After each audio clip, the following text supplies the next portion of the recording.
Author Steve Massey wrote a book titled The Starless Steelers, which tells the tale of the 1947 Pittsburgh Steelers team, the season that should forever be endeared to the Pittsburgh football fans. It was the first postseason appearance of the franchise and the only one for almost 40 years in their existence in the NFL. Steve's coming up in just a moment to tell the story in just a moment. This is the Pigskin Daily History Dispatch, a podcast that covers the anniversaries of American football events throughout history on a day-to-day basis.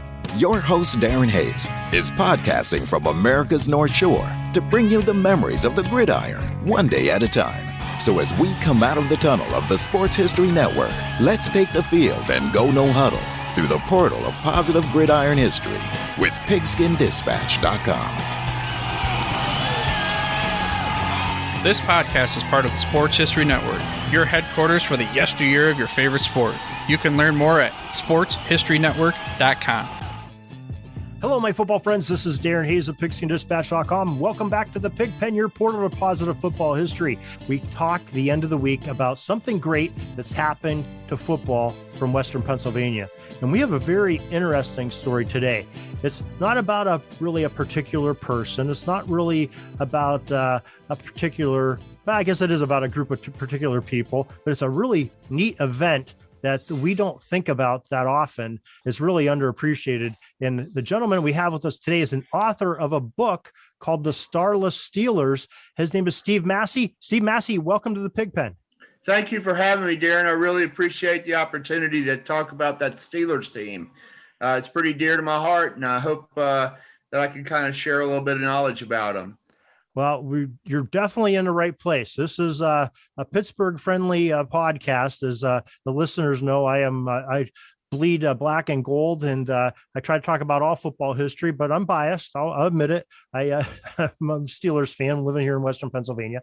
And the listeners know how I became a Steelers fan, and we know that you're well, why don't you tell us a little bit about yourself and how you became a football fan and a Steelers fan? Yeah, I caught on with the Steelers way back in the early 70s. I started following them and adopted them as my favorite team. I didn't go to Pittsburgh in person until I was 26 years old, and that was just a visitor person. I'm from Mississippi, but I'm a diehard Steelers fan because back then there was no cable TV. You had three networks that had their share of games, and CBS had the New Orleans Saints that we had to watch, or you could flip it over to NBC. And back then they put the best teams on, and we all know the best team in the 70s was the Steelers. So that's when I started following and rooting for them, and I've been with them ever since through good and bad years. It's just, we're a nation, all of us together. So here I am. Yeah, well, I'm glad you said that because, being from Mississippi, the Steeler Nation has no boundaries. It's worldwide, and we are very true to our team. And we're basically, I'll be the first one to admit it. The last 50 years, we're spoiled. Let's face it. We've had some more successes than we've had failures. Let's put it that way. And it's been a very enjoyable team to support and to watch and be a fan of. That's for sure. Well, in 1997, when I actually saw my first Steelers game in person, it was in Memphis, Tennessee, and it was the last game that the Oilers ever played in Memphis because when their team came out to take the field, there were 50,000 of us booing them in the Liberty Bowl. They had about 10,000 people there that were Oilers fans. The rest of us were Steelers fans from all over the place. So we got there, and it was a totally meaningless game. But Bud Adams moved the team to Nashville immediately 1 year before he was supposed to after that game. True story. Oh, that's a great story. Great story. That's amazing how well traveled the Steeler fan is. Every time you see a game and it's an away game, the chants and the terrible towels and the cheers when something good for the Steelers happens, it's almost the same as what the home crowd is. When you go to those venues, and it could be almost any venue anywhere across the country. And that's the amazing thing about being a Steelers fan is just the fan support, and it's worldwide and very passionate. That's for sure. Well, I know from research and reading that a part of that is not just the fact that we all kind of got hooked on them from across the country, but as the steel mills went through their turbulent time in the 80s, a lot of the workers left Pennsylvania and they carried that love for football with them. And so we're sprinkled all over the place. You never know where you're going to run into one of us. That's for sure. And, it's amazing. I went, my mother lives down in the Dallas Fort Worth area. And I went down last year to visit her. First time I had seen her post COVID. And, just to walk around the city of both those cities and DFW airport. And there was not one day I walked out there and didn't see somebody wearing a Steelers hat or a t-shirt or something that was Steelers, a bumper sticker on the back of their car. Just amazing. Even in the city of Dallas, that's passionate about their team down there, you still see the black and gold of the Steelers waving somewhere proudly. That's for sure. Well, I'm impressed by the generational aspect of it too, because I see kids in their 20s and 30s that wear Steelers gear, and I'm like thinking, I don't even know if this guy knows who John Stallworth is that I'm talking to here, because I was a fan way back when, before they were born. So I'm giving away my age. I'm in my mid 50s. So it's kind of neat when you meet the younger guys that are and gals that are into the Steelers now. Well, we're the same, we're pretty close in age. I'm in my mid 50s also. And so we share that generational type thing. And really, I guess that's sort of the basis of your book and what we're going to be talking about tonight. It's a great segue in. Anybody that's probably 50 years, 50 years or less, maybe is very spoiled and knows the Steelers of, the Ben Roethlisberger or Mike Tomlin, Bill Cowher. Maybe some remember Chuck Noll. That's the only three coaches I remember in my lifetime, and you're probably the same. And before that, there's really not much to talk about the Steelers in a good way historically, save for a couple moments. And one of those moments is what you wrote a book about. And we're anxious to hear about the story that you wrote, and give us some info on that. Well, my book is a lot of it is centered around really the first great Steelers coach, the first coach that accomplished notable things, and that's Jock Sutherland. And he had been a coach at Duquesne in Pittsburgh. He had enormous success there in college, and the Steelers got an opportunity after World War II to hire him. And when they did, they were 500 club his first year. And then the second year was in 1947. And that was the year that the Steelers went to their first playoff game. And it was because of, Jock being at the helm. But he had a lot of characters on that team that aren't famous because they weren't stars back then. And so it was a really remarkable team. But it ends in tragedy. I know we'll probably get into that in a little bit. Yeah, I guess before we even get into that 47 team, you talk about the World War II, and it's famously told by this podcast and many others on Sports History Network and many other sports historians. The PFRA talks about it quite a bit. Well, the Steelers had to combine teams for two different seasons during World War II, and those teams, let's face it, especially the second one, just really wasn't very good. And it's amazing that just after a couple of years later that they could be making the playoffs. And the team that they shared with, the Cardinals, ended up winning the NFL title that's the same year too. So pretty amazing the turnaround to bounce back after 2 years of really being putrid a couple of years earlier. And that, that's kind of one of the really interesting things about World War II in the NFL. And it was a strange time period. Because the Steelers merged with the Eagles, and they were the Steagles, and then they merged with the Cardinals, and they were the Carpets. And the Cardinals and the Eagles then went to 2 straight NFL championships. And the Steelers team that became independent after that nearly went to the championship in 47. There's all kinds of literature about both of the Steagles team and the Carpet team. I think my favorite thing about it was poor Johnny Grigas, who was on the Cardinals team, the Steelers Cardinals team that merged. They were one of the worst teams in the history of the NFL, and he was leading the league in rushing going into the final game. And he walked out onto the turf. He knew they were going to play the Bears. It was frozen solid, and he left. He quit. He left. He didn't come back. He didn't play, and he left this really wonderful note that's in the book, and it just basically says, I can't do this. I can't subject myself to this kind of punishment anymore. But the Steelers came out of it, and they came out of it pretty well after World War II.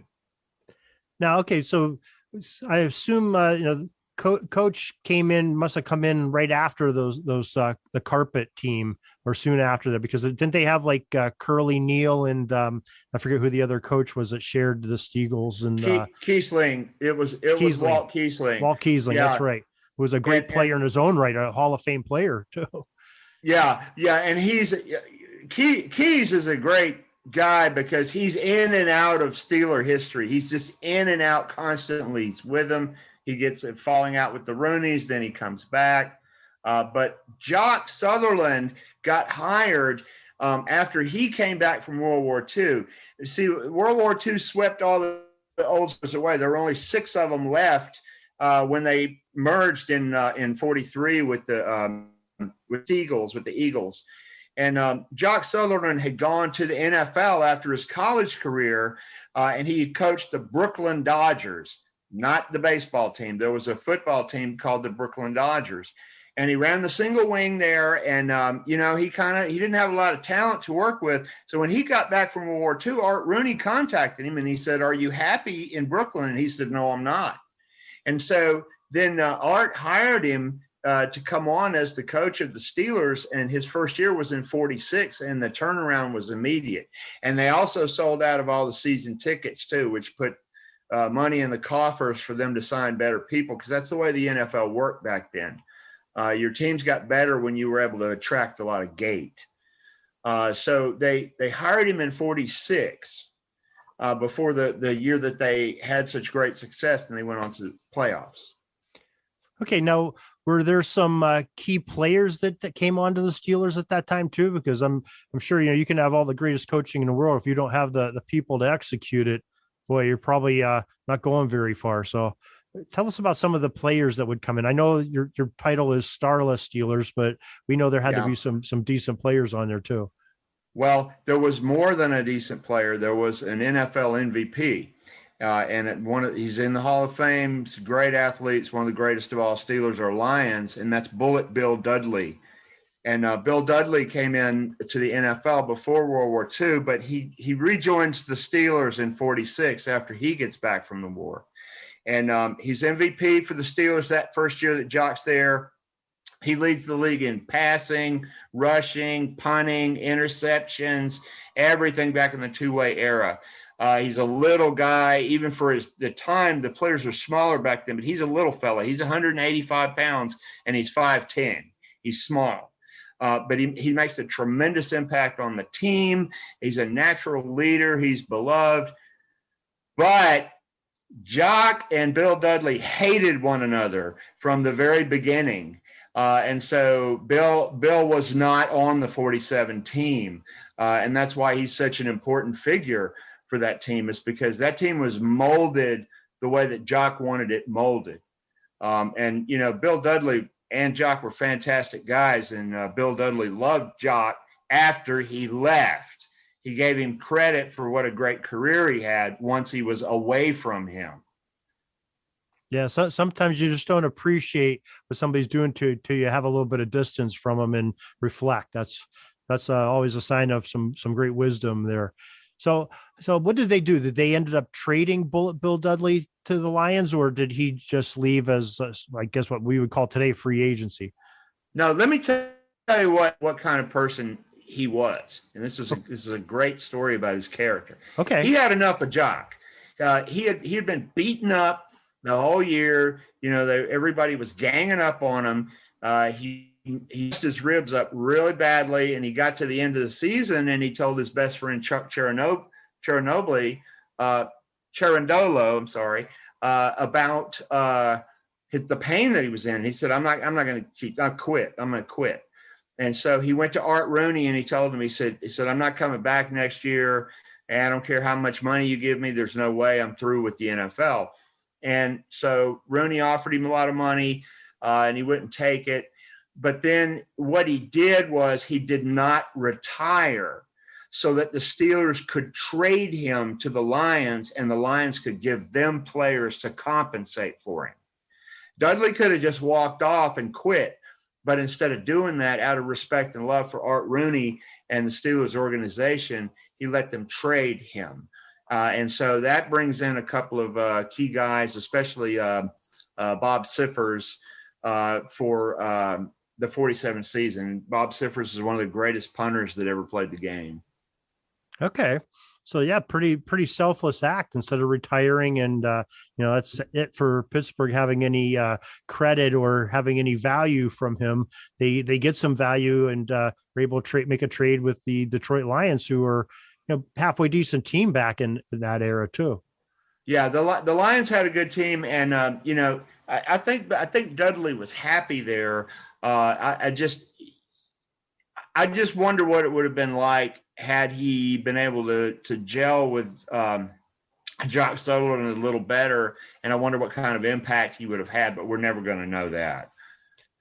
Okay, so who picked up? We know that Sifferly was the punter. Who ended up being the quarterback and playing DB? Because there's a lot of holes to fill when you lose somebody, a two-way player like Bullet Bill Dudley. Okay, now one of the things about Jock was the Steelers were the last team to abandon the single wing. So actually the quarterback in the single wing doesn't touch the ball as much as anybody else, but the tailback that replaced Dudley was this fellow named Johnny Clement. And Johnny his nickname was Johnny Zero because he's the last Steeler to wear the number 0. And he had been in Texas Christian University, played during the Sammy Baugh era, and he had been Bill's backup, and he wasn't happy either because he didn't want to sit on the bench all year. Well, then he got the chance to come in and kind of run the team offensively. But there's only one wideout at the time in the offense during that period, so it wasn't much of a passing game. It was more of a running game. The single wing is a funny thing because when you on the surface, it sounds like it's a simple offense. It's not. It's a very complicated offense because the center has to be able to snap it to 4 different people, any one of the 4 people in the backfield. It's got a lot of fakes, different kinds of sweeps, and of course the trap plays. It's real big on trap plays. So there's not really anybody that, say, replaces him with star power, but they managed to get it done with a lot of different guys. Yeah, the single wing, but it is definitely an interesting offense. I guess the closest thing that we know today is some remnants of it in the NFL. They call it wildcat offense when the back receives it. But I'm not sure if you're aware. I'm a former football official at the high school level, and I was doing a playoff game here in Pennsylvania. Actually, I was down in the Pittsburgh area doing it, and when a coach came up to me before the game and said, "Hey, we run the single wing." Two teams I wasn't familiar with, because when you're in the playoffs, they bring neutral officials from out of the area that those teams are in. So I'm down there, and I'm like going, single wing, I've heard of it. I know there's really nobody under center, and there's some ball snapping. Well, I had no clue what I was in for. And, being a referee on a crew, you're in the offensive backfield and the quarterback's your main responsibility. Well, when that ball's getting snapped in all different directions, like you're saying, and the 4 backs are in different formations every play, and there's some shifting and things, just a modern twist to the single wing. And then the fake handoffs, like you said, and, all kinds of chaos happens back there. I pity the linebackers because it's really a complicated offense, like you said, for as simplistic as it sounds. Well, I'll tell you right now, one of the guys on the Starless Steelers was this very feared defensive end named Charlie Mielich. And Charlie is in the Pennsylvania Sports Hall of Fame. And he said that if you didn't keep moving, if you were on defense against a single wing team, if you did not keep moving your feet, you were going to get ear-holed. See, and when Jock was at either Duquesne or at Pitt, they went up against Fordham, which was the school that Vince Lombardi played for. So Lombardi went up against that as a young football player, and he saw what was done with those sweeps. Now, I don't want to oversell it and make it sound like, that Vince Lombardi stole the sweep from Jock Sutherland, but he was aware of it, and he saw what would happen if you froze or if you slowed down, you were going to get knocked into tomorrow. It's interesting too, and kind of ironic. I'm not sure if you were aware of it, but the single wing actually came out of a Pennsylvania coach when Pop Warner introduced it at Carlisle and then took it over to Pittsburgh and had success at the University of Pittsburgh. So yeah, Jock is in his coaching tree. Is he? Okay. He played for Pop Warner. Yeah. Yeah. So another connection to our Pennsylvania history here that we're talking about. So yeah, it goes pretty deep. That's for sure. So, okay, I'm sorry, continue. So we got the single wing going, and, we have, Bullet Bill is up in Detroit. We have his replacement in there. They're meshing as a team, and the single wings being very effective. How do they look on defense? Okay. The Steelers defense was, they ran what most teams ran back then, which was a 5-3, and they had 3 defensive backs. And this defense improved every week. I think that the defense was really more what got the Steelers going than the offense. Now, they got butchered twice. They got beaten by the Rams early in the year, and then late in the year when everything really started cratering on them when they played the Bears. They got a lot of injuries. They couldn't handle Sid Luckman. And that was really a downturn in the season for them. They had Chuck Cherundolo as the nose guard or middle linebacker. Chuck was the heart of the team. He was the center. He was the team captain, and he was a natural leader. When he went to World War II, most of the players were in World War II. It didn't take them long to figure out that his natural thing that would help the war effort would be to train people. So they made him a naval trainer. Mielich was on that team. He's long remembered. Steve Van Buren said that 55 was the toughest guy that ever hit him. That was Mielich's number. So it was just a solid team. Well, there's no shame into losing to the Rams in 47 or the Bears. Great quarterbacks on it. Like you said, Luckman for the Bears, and they had Van Brocklin and Waterfield right in Los Angeles. Yeah, and they had Elroy Hirsch too. Crazy Legs. He was on that team. Yeah. They were just a flashy. Tom team. Fears, I think, was on there also. Yeah, that was one of the most. We did a episode not too long ago on some of the most potent, highest scoring offenses of all time. And that Rams, it was right in that era with Waterfield and Van Brocklin, where there were Fears and Elroy, Crazy Legs Hirsch, and they ended up being the highest scoring team per game, even over like the recent Kansas City Chiefs and the recent Rams. They scored more points per game, which was, I thought, pretty amazing in the 12-season game in an era where people didn't pass very much. Except the Rams. Yeah, I love the stories about the Rams teams from back then. It was very different style, and of course, they were in Cleveland originally. The Rams were a Cleveland team. They won a championship and then they left town. So it's just another. Cleveland is such a great sports town, but it seems like they always get screwed over by owners. And players sometimes. Yeah, well, true. Mm-hmm. Yeah. So, yeah, very interesting. Okay. So they have those 2 losses. So is that the only 2 losses they had during the whole season then? No. And in fact, one of the losses that they had was a turning point for the better. They played the Redskins. And now the Redskins and the Bears had gone back and forth for the last 5 years in those classic Monsters of Midway games. And Sammy Baugh was still playing, and he was playing really well.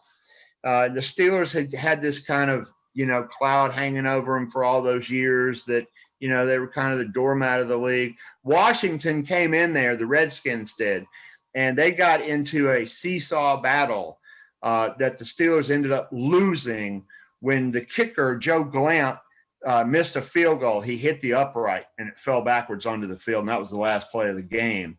But what the game did was it showed the Steelers that they could compete with the elite, with the best teams in the NFL. They could compete with them and they could beat them.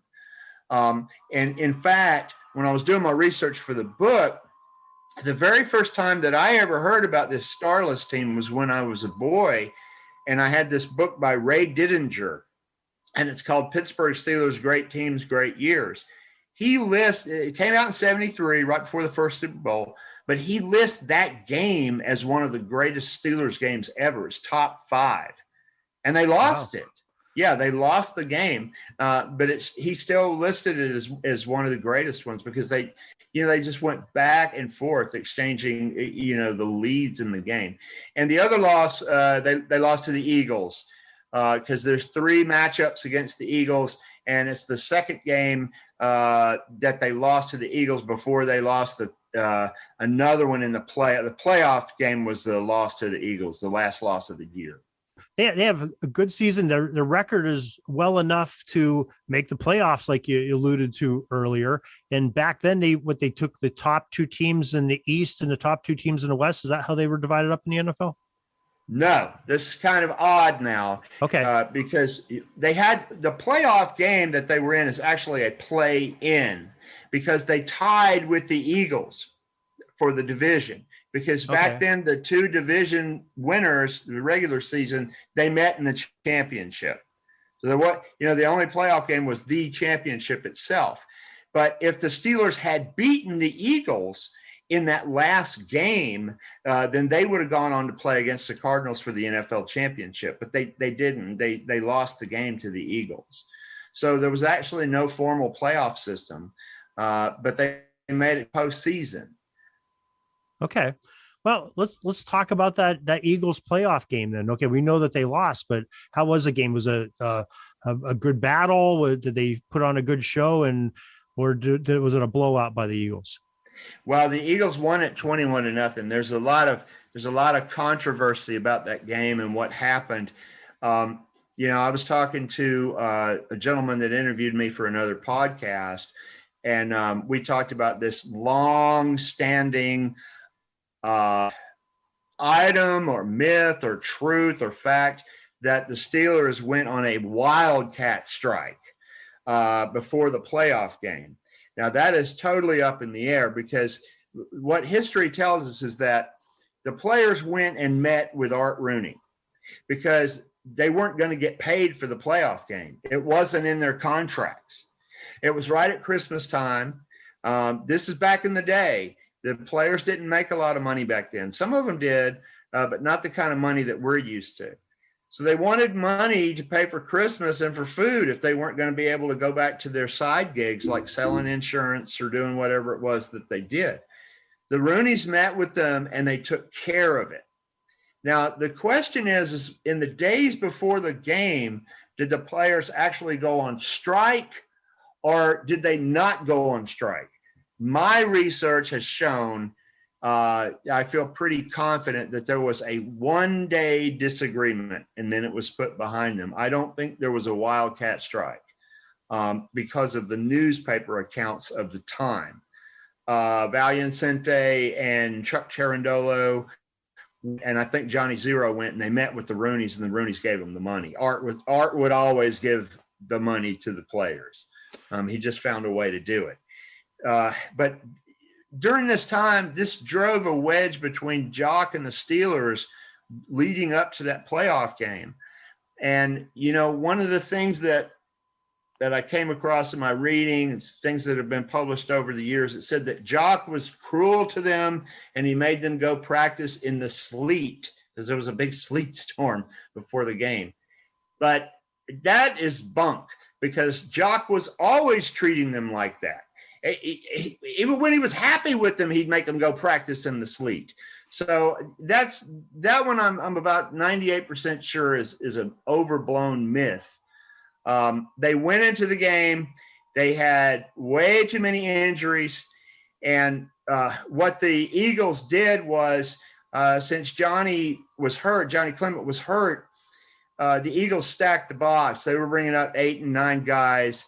and they just shut down the offense. And then really the turning point of the game was that the Eagles blocked a punt. They blocked one of Bob Siffer's punts.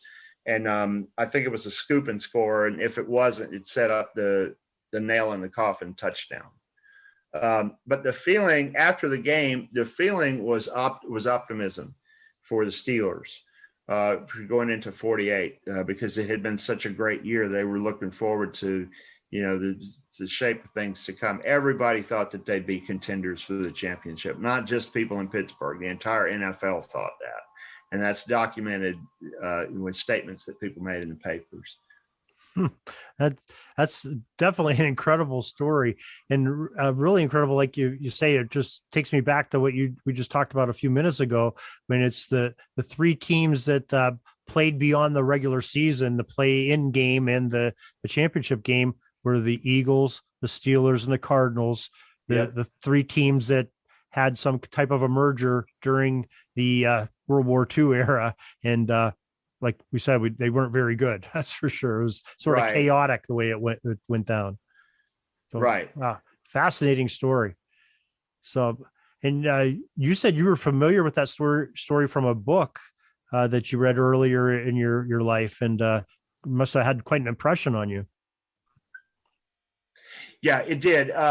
Ray Didinger is a very good writer. I got the book at a used bookstore. It was when I was really young. And because I wanted to know all about my team, it was the 70s. There's no ESPN or any of that stuff around back then. So I just read everything I could get my hands on. That's the first time that I knew anything about that story. I found it out 30-something years ago about that team and how it ends up being a tragedy. Ray Didinger is a fantastic writer. And he's still writing today, as far as I know. I think he writes out of the Philadelphia area, I think. But yeah, he was 27 years old when he wrote that book, which wow. I'm flabbergasted at how the guy wrote that book, because he was still a news reporter too. But the story is just so interesting. That's what stayed with me for all those years. It was just so crazy how it ended for Jock, and how, what happened to the Steelers. It was such a tragedy. But I had known about it since I was about 14 or 15 when I learned about it. Now, just think about, that game. That's the only postseason game that Steelers, formed in 1933. It's the only postseason game they had, except for 50 years ago this year, the Immaculate Reception game, which was their first playoff game since then, if I'm not mistaken. You're not mistaken at all. It was 25 years later that they ended up going to the postseason against the Raiders, and that 72 season was pretty magical. I'm researching it, by the way, just to plug for the future. I'm doing another book on the Steelers, but I digress. So it did take 25 years before they found their way into the playoffs. And, they got close. There was some really good Steelers team. The 63 Steelers team was right there. That was a great team that Buddy Parker coached. But for the most part, the Steelers were mediocre. And then in the mid-'60s, that's when the franchise went into a total nosedive before Chuck Noll came along. Yeah, that's amazing story and an amazing bit of history that we're glad that you were able to come in and share with us today. And let's give us, our listeners, an idea where they can get a hold of your book and maybe hear some of your social media or read some of your social media and keep tabs on what you got going on. So if you don't mind sharing that information. No, I don't mind at all. I try to get on Twitter every day. And all you have to do is type in Starless Steelers and you'll find me. I'm the guy peering over his glasses, and I'm going bald, so you'll recognize me immediately. And I'm also on Facebook. You can look me up, Steve Massey. I'm wearing a Steelers shirt. You can get the book at Amazon.com. It's $14.99 right now. I have lowered the price recently. It's kind of to help out in case people are hurting because of inflation. And if people have listened this far in a podcast and they want the book for $12, No shipping and handling. They can hit me on Cash App at REDST3. Send me your mailing address and it's yours for $12. Wow, that is a great deal. So listeners, get in on that. That's a special deal right from the author, Steve Massey of Starless Steelers, about the 1947 Steelers postseason team. Steve, thanks again for joining us here, and have to let us know when you have this next book coming out, and we'll talk some more, or maybe even before that, we'll just talk about some Steelers football. So, Steve, thanks a lot for joining us today. Thank you, Darren. I appreciate the opportunity. Peeking up at the clock, the time's running down. We're going to go into victory formation, take a knee, and let this baby run out. Thanks for joining us. We'll see you back tomorrow for the next podcast. We invite you to check out our website, pigskindispatch.com, not only to see the daily football history, but to experience positive football with our many articles on the good people of the game, as well as our own football comic strip, Cleat Marks Comics. Pigskindispatch.com is also on social media outlets, Facebook, Twitter, Instagram, and don't forget the Pigskin Dispatch YouTube channel to get all of your positive football news and history. A special thanks to the talents of Mike and Jean Monroe, as well as Jason Neff for letting us use their music during our podcast. This podcast is part of the Sports History Network, your headquarters for the yesteryear of your favorite sport. You can learn more at sportshistorynetwork.com. Are you having a hard time figuring out what to get Dad for Father's Day? You should check out Row 1 Brand's Vintage Pictorum Gallery. They have America's best sports art. With over 7,200 historic sports prints, you're assured to find something unique for Dad this Father's Day. Instead of a boring old tie, get him a historic baseball photo taken by Henry High Sandom at the historic Polo Grounds Stadium in New York City during the 1894 Temple Cup. Or, if he's an NFL buff, check out the 1963 vintage NFL poster. These are so good looking that you'll be amazed how they turn out. Shop now at sportshistorynetwork.com/row1 and save 15% off your order.